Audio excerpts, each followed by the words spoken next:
do chores this morning. It is currently 2 degrees, but the wind chill is negative 18.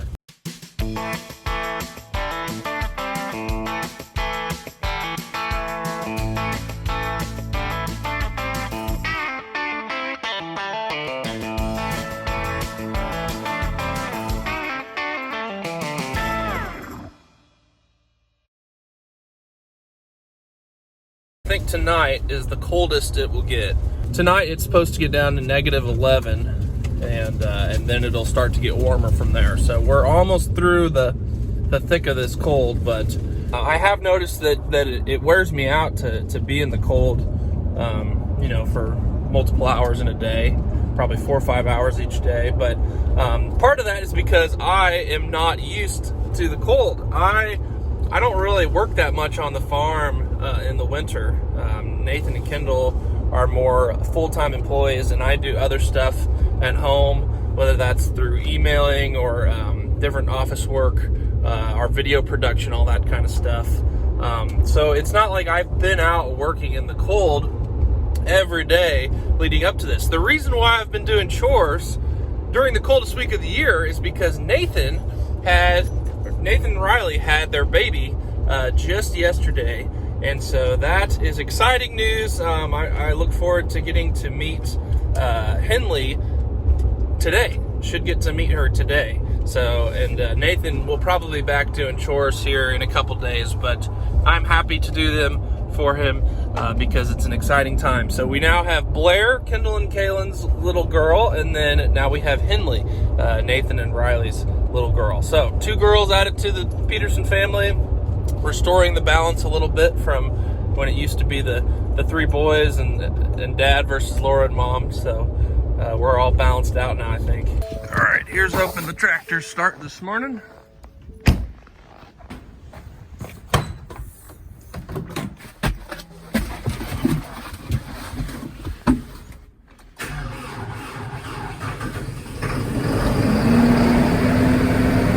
Nice.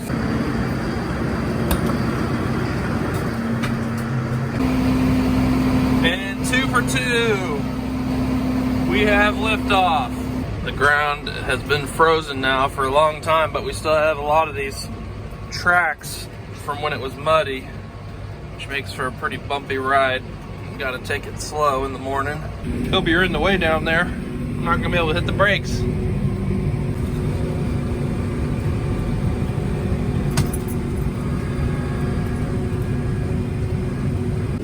All right, I've got the hay and the distillers loaded.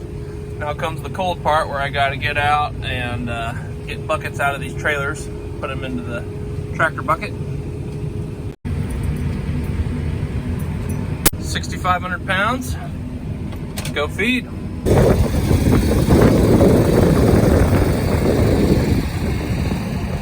Always remember to swing the scale. I always forget. Kobe, you look cold, come on. Good boy. So as a type 1 diabetic, I kind of have to be careful when my hands and feet start getting cold. I have bad circulation because of the blood sugar issues, and so I'm fine if I keep gloves and good boots on. But once they start getting cold, it is very painful to warm my toes and my fingers back up. So I kind of have to be careful out here. But I just make sure I stay in the heated cabs, or at least, you know, periodically go back into them as I'm doing different things. Here they come.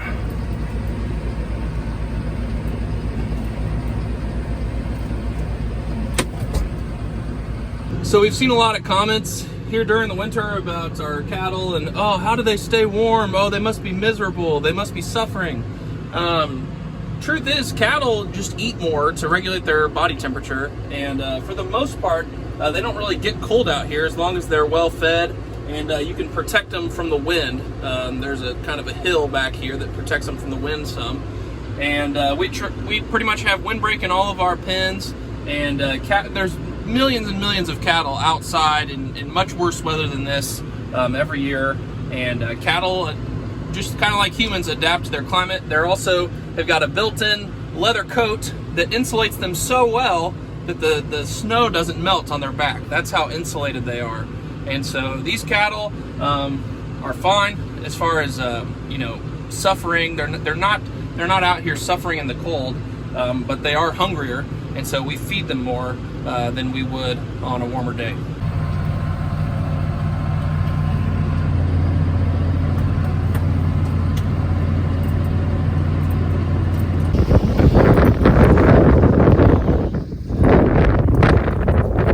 So these 5 here are fat cattle. These are cattle we're taking all the way to slaughter, so we'll have these butchered for ourselves to eat.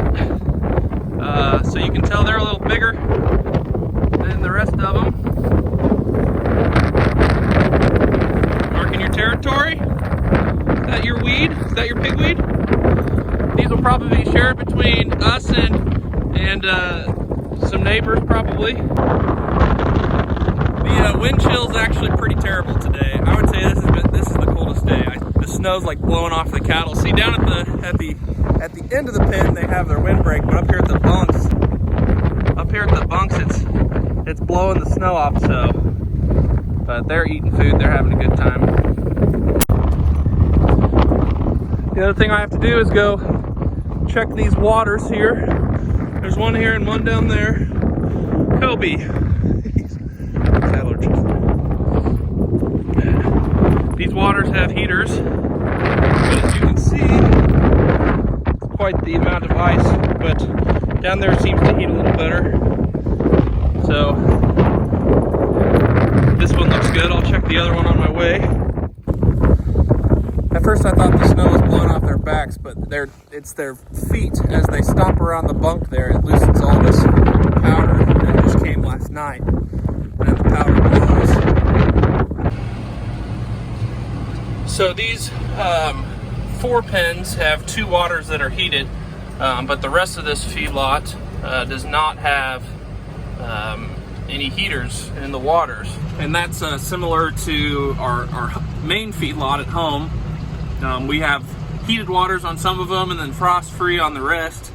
Normally they don't cause any trouble unless it gets under 10 degrees. That's usually when we start having some trouble. And we've had a lot of comments, people saying, oh, you need to have better heaters on your waters, or you need to do this, do that. The cold we've experienced here in February has been cold that Central Kansas has not seen since the 80s. They've been saying that on the weather. We have not had sustained below 10 degrees for 10 days since the 80s. I mean, this is very uncommon for us. Usually we have between 5 and 10 days a year that are below 10 degrees, and it's usually one day at a time. I think 2 or 3 weeks ago here in Kansas, it was 70 degrees. And then I think it's supposed to be 50 here in a couple weeks. So we are usually all over the temperature scale, and usually things melt, and you just kind of deal with going out and unthawing a water or breaking ice. It's not that big a deal. This year, we look pretty unprepared. We look like we don't really know what we're doing because all of our waters are freezing, but a lot of people's comments, they don't understand. This isn't the North. This isn't normal for us. If this were happening every year like this, we for sure would upgrade all of our water systems, have heaters, do all of that. But that stuff costs time and money.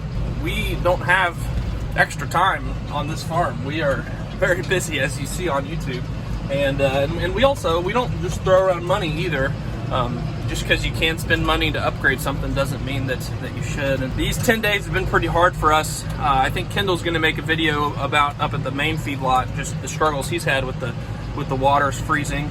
And so it's been really hard for us, but that doesn't necessarily mean we're going to upgrade all of our water systems and very electric and have heaters and all these different things, because yeah, this isn't normal.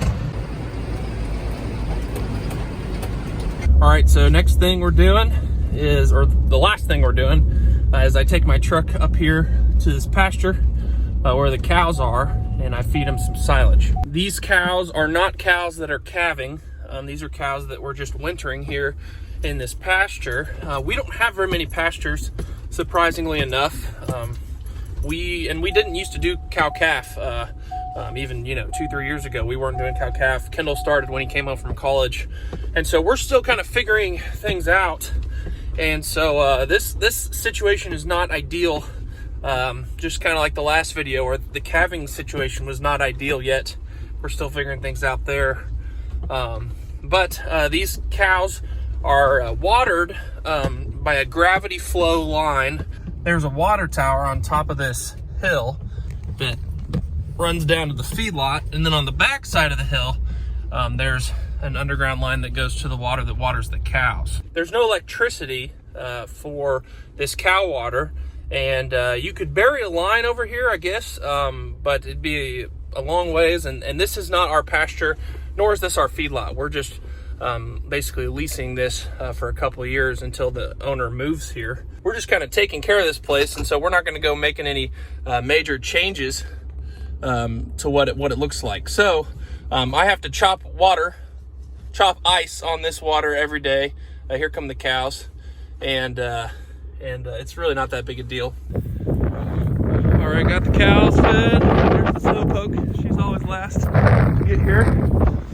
Now I'm gonna chop open this ice.